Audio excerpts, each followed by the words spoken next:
As always, if you're watching this right after it came out, I will be streaming on Twitch TV/SLOTH, giving away Naja fileout skins today. Feel free to stop by. Topic of the day: Conquest and how to get into it, or rather, what you should know before getting into it. Big important disclaimer: if you're not level 30, you're for example level 5, you just came into SMITE, and you were to try out Conquest and you think, I need to know this and that before I start playing Conquest. That's not the case. If you get into Conquest on early levels, everyone will be clueless about how to play the mode, and you can learn everything in the mode. And that's the perfect option, the perfect way to do it. That works for almost everyone, and it's much better than having to learn it later at the stage where people expect you to know stuff. The advice in this video will still help you, but it's not mandatory for you to know this. This is more directed at people who want to get into Conquest but are already level 30 and are worried that they're gonna get BM'd, shit-talked or whatever by not knowing what to do yet. And I'm gonna summarize everything that most people expect to be mandatory knowledge for Conquest. In order to get this information, I asked on Twitter what people think would indicate that a player is not ready to go into Conquest. So we're gonna turn this around and say, okay, if that means you're not ready, then I'll tell you what you need to know in order to be ready for Conquest. This is gonna be a fairly extensive list, but most of the stuff is stuff you just literally need to know once. There's not much memorizing going into it, so don't be too afraid about maybe the duration of the video or whatever. You will see, it's relatively simple. And with that, let's get started. Before we even get into the actual game things, one important thing. Conquest is a relatively toxic environment. People expect you to know stuff and they get very pissed if you don't know it. That's just part of what it is. That's the sad reality we have to face, and you obviously have to be able to deal with that. A, learn to block people, and B, don't take it too much too hard if you're getting BM'd or anything. Just ignore the person and move on. You will get negative comments from people sooner or later in Conquest. It's just what happens. Just go on with playing, don't care about that. Additionally, before you even queue into a lobby, make sure that you have at least 1 hour to play. This is a very large time span because many games are over after 10 minutes, 20 minutes, 30 minutes, but sometimes games will drag out and you don't want to be the guy who leaves early because he doesn't have time anymore, gets reported and gets in trouble for it. This is part of the reason why many people don't play Conquest that much, but it's just one of the things that are important for this game mode. You need to have the time. Next up, understand that it's important to call your role. Usually people type out whichever role they want to play in Conquest in the bottom left chat panel and then just hit enter as soon as they get into the match lobby. This is important because there's no real other system that will indicate the roles, and if you want to play a specific role, then you're better off being fast if you want to get that role. In the same sense, don't insta-lock a god, especially not before calling a role. If you call a role and insta-lock the god right after, you're still kind of a dick, but it's not necessarily bad anymore. But if you haven't called the role and you insta-lock a god, then you will piss off your team before the game even started. This is not arena where everyone can basically play everything. In Conquest, there are 5 set roles, and those roles usually need to be filled.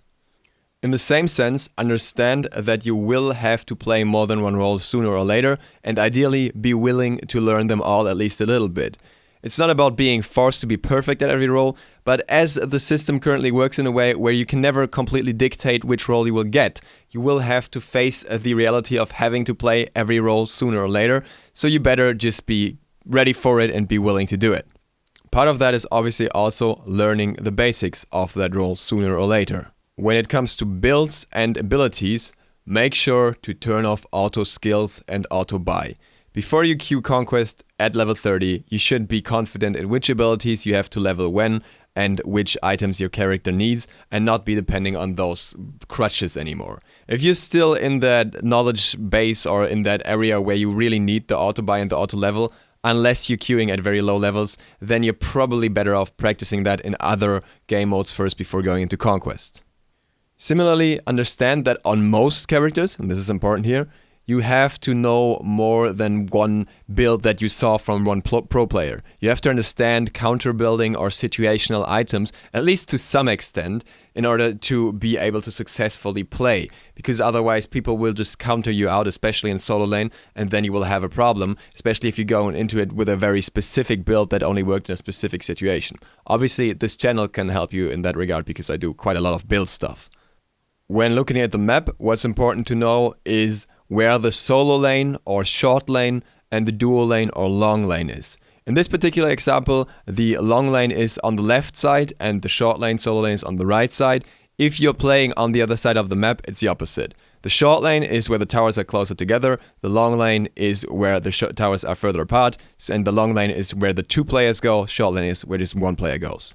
Coming back to abilities, it's crucial to understand that in Conquest you start on level 1, so you can only level one of your abilities, and that means it's very important for you to know which one you have to level on your character on level 1, because this will effectively change how the game is played early on, as your level 1 ability will help you clear the buff camp, and in many situations picking the wrong ability here will significantly slow you down and make you weaker for at least the next 3 levels roughly.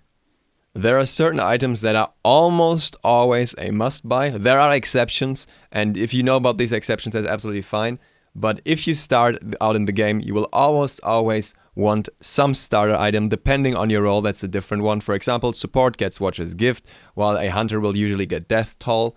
And also, you will almost always buy potions, no matter which role you're in. There's some exceptions with the mid lane sometimes, but most of the time, you're better off just getting some potions to have that sustain in lane and to be able to handle your mana and your health after getting poked by your enemy. There are also certain items that you should avoid because they kind of show that you have not really understood the game mode yet. That's, for example, going into a meditation and teleport as the mid laner, unless you have a very, very specific strategy behind that. Most of the time, that's something that people do because they can't handle their mana effectively or get poked out too much, and that shouldn't really happen. You should have your relics for stuff like Sanctuary or Beats, Purification as it's called now, in order to prevent from getting locked down as a mage and not waste them on something that offers other characters a lot more. What is crucial to know is the camp starts at the beginning of the game. Every character has a buff camp where he has to be most of the time, or a other jungle camp, in order to get the most effective start in the game, and people expect you to know that. This will change whichever meta comes up next, so it doesn't really make sense to put this in a general video. I have another video, which I will link down below, about this particular season, how the Conquest starts are at the moment, so that will help you on your way, and that may change eventually depending on how the map gets changed. In the same context, you should understand what jungle objectives do. Not only the buff camps, but also the Fire Giant and the Gold Fury. The Fire Giant gives you a decent amount of gold and it gives you a buff when defeated that really helps your team out. The Gold Fury gives you a lot of extra gold and is easier to kill. This is important to know because these objectives are kind of crucial for certain stages of the game and can really push your team forward. For every role, it is important to buy wards. ADCs sometimes get a bit of lenience here. They kind of don't always have to buy them as much as the others, but every other role should buy wards. Supports are the ones that are burdened with buying most wards most of the time. Does not mean that you shouldn't buy wards. Mid has to buy wards, jungle has to buy wards, solo has to buy wards, and ADC should ideally buy wards as well. Wards are crucial for winning Conquest, very different from other modes. You have to have that vision in the jungle to know what's going on, and if you don't buy wards, you significantly lower your chances of winning. If you buy potions instead all the time, you probably already lost the game because of that. Also, call missing. Obviously, enemies will be able to see if someone comes to the jungle if everything is warded properly, but you should still call missing just to give your allies that audio cue as well.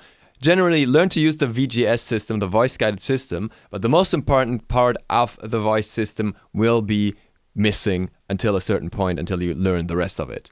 Calling missing from your lane, VFF, is the most important one. In the same sense as the enemy can rotate, and you should call that, you should understand that in Conquest, rotations are a part of the game. Rotations means moving out of your lane into other places to achieve certain things. For example, you can rotate to an objective, to a fire giant to get the fire giant. You can rotate to the elementals before the fire giant spawns to get some extra experience. You can rotate to the middle lane from whichever lane you come in to get a gank going. All of that is a very crucial part of Conquest. If you just sit in your lane and you outfarm your opponent and get more farm on minions than him on maybe 1 or 2 kills, that's great. But you could probably do way more for your team if you rotated to other lanes in between and helped them as well, and accelerated your lead that way if you already achieved a lead in lane. If you sit in lane all game, unless you're the ADC who has quite a bit more time to do that, then that will make your team struggle in the end as well. You need to group up in a certain point and go into a teamfight stage. Also, Conquest is not won by kills. Kills are means to an end in Conquest, different from, for example, Arena. You have to make sure that you get objectives, especially towers, because what in the end wins you the game is getting down the enemy towers, phoenixes, and the Titan. So that's what you should be focusing on. Kills are nice because they get you ahead, but if you only get kills and fight like in an arena game, that's not going to get you anywhere in the long run. Also, in the same sense, understand that clearing wave is more important than attacking enemies. This is a mistake many beginners make. They think that they have to fight the enemy and then, ignore the wave, die to the minion wave, and that's it, basically. Minion waves can pressure you out really hard in Conquest early on, and if you clear them first, you have free poke on the enemy, which is always better. Also, another point here is lazy backing. If you sit in front of your tower, at the edge of your tower, and you back, your enemy can constantly poke you out, keep you from backing, or potentially even kill you. Lazy backing is really problematic in Conquest. You should always look to go to a safe spot first before you back, and it will save you a lot of death and give you a lot more success in the long run. As a last point, learn how to play against the fire giant, juke the fire giant. The fire giant always does 2 attacks, then the cleave, which you should dodge. You can just walk to the side if you time it right. And then 2 attacks again, cleave, 4 attacks, and then the magma pool, which you should also avoid, and you should be positioned in a way that doesn't block you from attacking the fire giant afterwards. I showed you in this quick clip here, but I would recommend just going into jungle practice and learning that yourself. It's much easier to just practice on the fire giant in jungle practice and then just apply that in an actual game.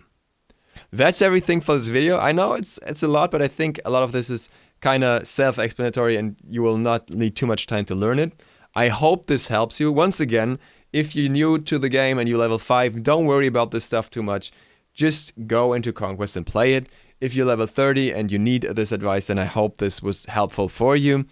I wish you all the best of success in getting into Conquest. I know it's not easy. I know there is kind of a threshold that you have to get over to really get used to the game. I can promise you, once you get over that threshold, it's a lot of fun until you get to the point where you realize how bad the matchmaking is, but that's for another video. With that, thank you guys for watching. Once again, I'm streaming on Twitch TV/DukeSloth right now if you want to stop by. I will be making a new video tomorrow, as always. See you then. DukeSloth, out.